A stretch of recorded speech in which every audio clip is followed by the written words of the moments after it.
Social welfare and change program.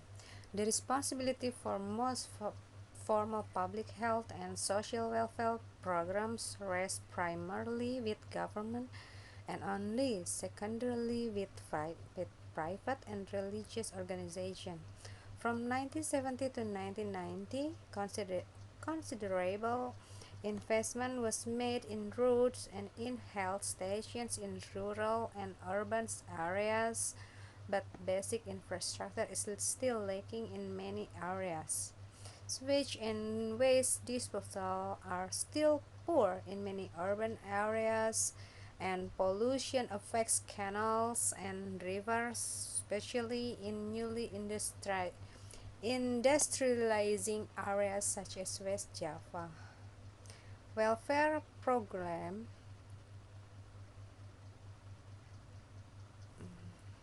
Sorry, I think I have to move to the next slide. This is about the state of the physical and social science. The development of science and technology has formed part of Indonesia's 5 year plan and is directed toward both basic science and applied technology with emphasis on the latter.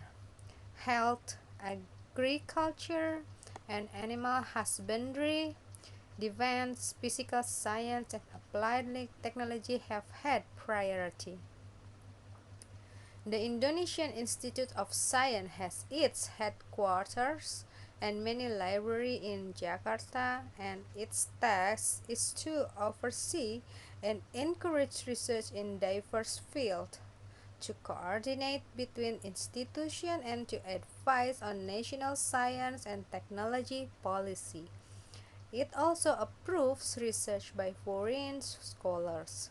Indonesian major scientific research training centers are the Technological Institute in Bandung and the Agricultural Institute in Bogor, founded in the colonial period, which drew top secondary school graduates. Among social science, economics has received the greatest attention since 1950s, when the Ford Foundation launched a major program to train economists abroad. These so-called technocrats rose to great importance during the early decades of the New Order and molded economic policy throughout the country's growth period. From 1970s through the 1990s, social science are included in the national mandate, largely as they contribute supporting development activities. Fields such as political science and sociology receive far less attention during the New Order owing to their potential for and actual involvement in social and political criticism. Learning about the culture of this exotic archipelago, or in Indonesia we call it archipelago, will not only ensure a more pleasant traveling experience, it will also enrich the way you perceive the world. From religious aspect to social habits, discover the thing you should know about Indonesian culture. So, there is no such thing as an Indonesian culture. Before we get into anything further, this is an important disclaimer. Indonesia is a singular term that names a particular nation, but there is nothing uniform about its culture. There are at least 300 ethnic groups in Indonesia, each with their own set of customs and distinctive cultural objects. So that doesn't mean that there aren't any similarities or tendencies between one culture to another. But when reading this phrase, keep in mind the diversity that comes with it. Often what considered as Indonesian culture is in fact of image of a dominant one or reflects an amalgamation of certain similar culture.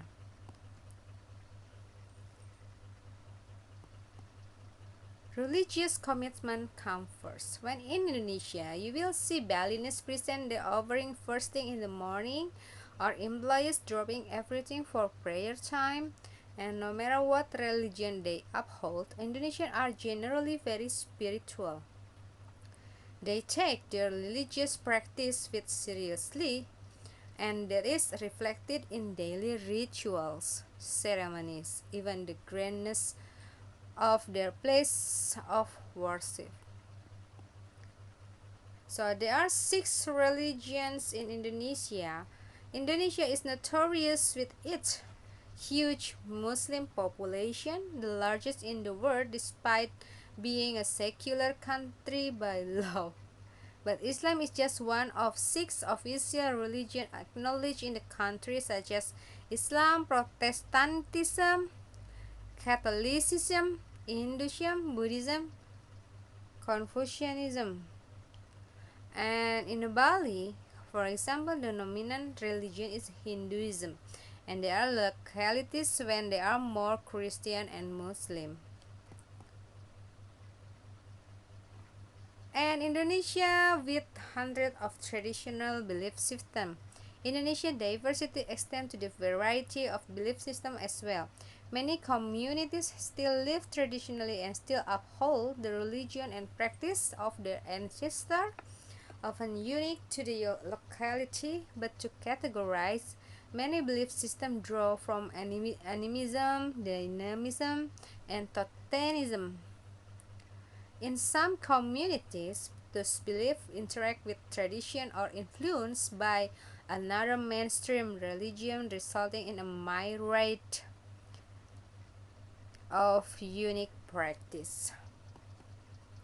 Indonesian art collective. Since its earliest history, Indonesians have always been communal. Farmers work together to cultivate their lands and manage research. Villages keep close-knit communities and take care of each other, and cultural values push forward principle of collectivism, and even in modern settings like the office workplace and modern communities, you'll see the inclusiveness and friendliness of Indonesians. Indonesians love spicy and savory food. In fact, many Indonesian dishes came out strong to tourist tongue. Recipe do vary from one locality to another according to the main crop in the area. Japanese, for instance, tend to like sweeter meals due to the abundance of cane and palm sugar. But many other locales in Padang, Manado, and Bali sure do not hold back on their chili and spices. So, and then every place has a legend. It is fascinating to learn a geological process that make mountains, hills, and rivers. But Indonesians go beyond tectonic plates and erosion to explain how natural landmarks came to be. In most places, you can talk to the locals and dig stories of gods, spirits, loyals, and hermits that contribute to the forming of a particular spot, like natural features, temples, and other cultural landmarks.